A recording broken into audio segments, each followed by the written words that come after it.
출애굽기 제1장.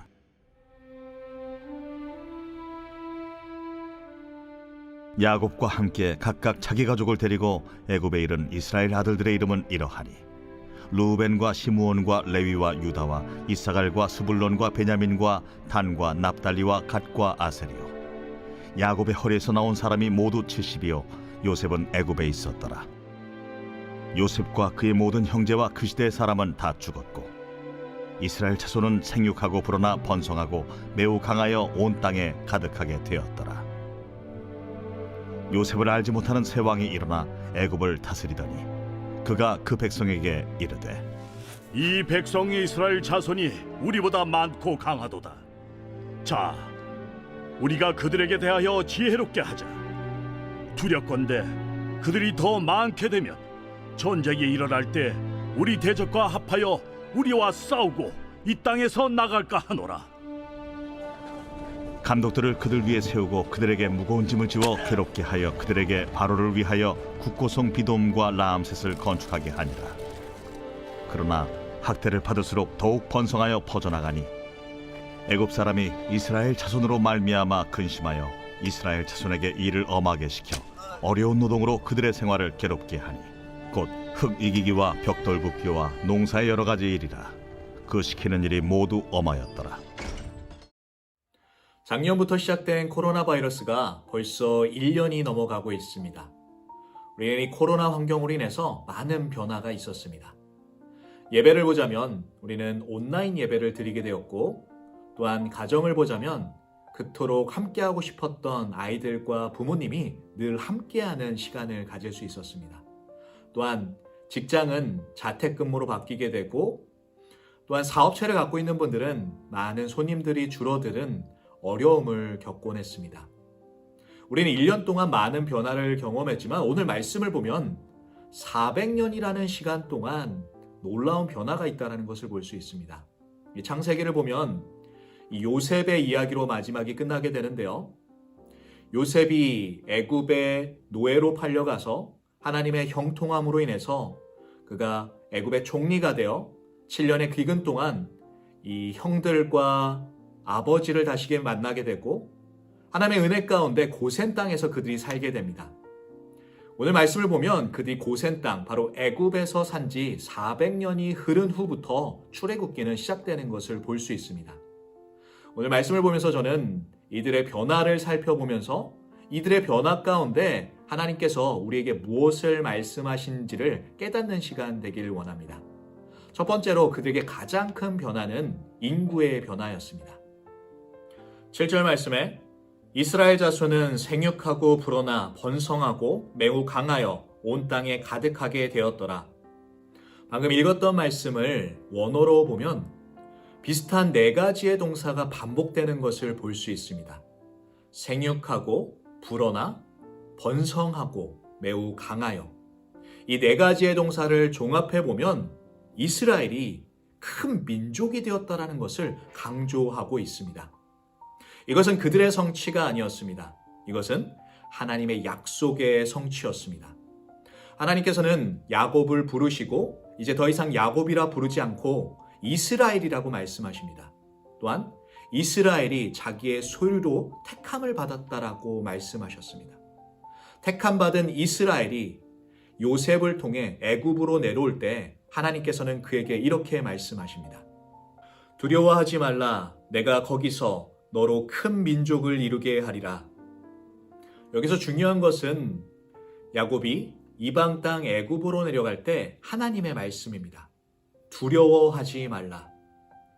그가 두려워하지 않고 하나님의 말씀을 믿었을 때 하나님께서는 정말로 이스라엘 백성을 큰 민족으로 만드시는 역사를 보여주셨던 것입니다.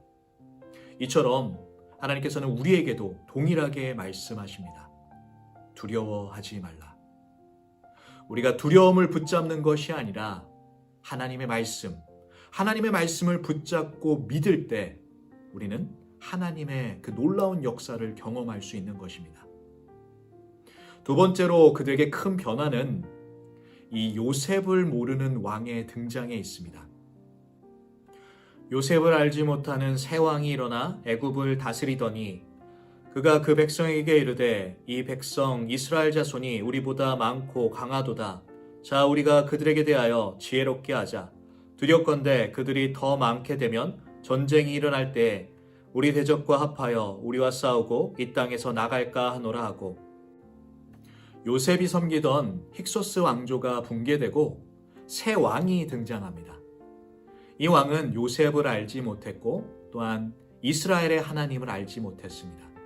그의 눈으로 볼 때 이스라엘이 많아지는 것이 걱정이었고 또한 전쟁이 났을 때 이 대적과 손잡을까봐, 또한 이스라엘 백성이 이 애굽을 떠날까봐 두려워했습니다. 이 이유로 더욱더 학대하고 노동력을 청취하는 모습을 갖게 됩니다. 하지만 12절 말씀을 보니까 그러나 학대를 받을수록 더욱 번성하여 퍼져나가니 애굽 사람이 이스라엘 자손으로 말미암아 금심하여, 바로의 지혜를 보면 이스라엘 백성을 더욱더 어렵게 하고 학대하는 일이었습니다. 이스라엘 백성이 고난 가운데 있는데 하나님께서는 그 고난 가운데서도 역사하십니다. 그들을 더욱더 번성케 하십니다. 이 상황을 볼 때 이스라엘 백성이 근심해야 되는 것 같지만 하나님은 애굽 사람들을 근심케 만드십니다. 우리가 삶을 살아갈 때 많은 어려움이 있습니다. 하지만 우리가 환경을 바라보는 것이 아니라, 환경만을 따라가는 것이 아니라 하나님께서는 변하지 않는 하나님의 말씀을 바라보고 따라가기를 원하십니다. 우리가 그 말씀만을 의지하는 모든 성도님들 되기를 소망합니다. 마지막 세 번째 변화는 이 이스라엘 백성이 애굽의 종이 되었다라는 것입니다. 어려운 노동으로 그들의 생활을 괴롭게 하니 곧 흙 이기기와 벽돌 굽기와 농사의 여러 가지 일이라. 그 시키는 일이 모두 엄하였더라. 야곱과 그 자녀들은 목자들이었습니다. 하지만 애굽에서는 이 목축하는 일이 가증한 일로 여겨졌습니다. 창세기 47장 11절 말씀을 보니까 이들이 애굽에 왔을 때 왕은 그들에게 고센 땅에 있는 가장 좋은 라암셋이라는 땅을 주게 됩니다. 하지만 오늘 말씀을 보니까 이들이 주인인 것이 아니라 이제는 종으로서 그것을 위해서 건축하고 이 벽돌을 만들고 흙을 이기는 것을 볼 수 있습니다. 이것은 하나님께서 아브라함에게 말씀하신 것과 같은데요. 여호와께서 아브라함에게 이르시되 너는 반드시 알라. 내 자손이 이방에서 객이 되어 그들을 섬기겠고 그들은 400년 동안 내 자손을 괴롭히리니 그들이 섬기는 나라를 내가 징벌할지며 그 후에 내 자손이 큰 재물을 이끌고 나오리라. 출애굽기는 400년이라는 종살이 가운데 하나님의 놀라운 구속의 사역이 이루어집니다. 이와 비슷하게 400년이라는 중간기 침묵 가운데 예수님께서 우리를 구속하셨습니다. 그래서 출애굽기를 복음의 예표, 복음의 그림자라고 표현하기도 합니다. 예수님께서는 이 사단의 종되었던 우리를 위해서 십자가에서 피 흘리시고 죽으시고 부활하심으로 말미암아 우리를 구원하여 주셨습니다. 우리가 주님의 구속을 바라보며 주님의 사랑을 바라보며 이 변화하는 이 세상을 따라가는 것이 아니라 변하지 않는 말씀, 바로 하나님의 말씀을 붙잡으며 살아갈 줄 아는 저와 여러분 되기를 축복합니다.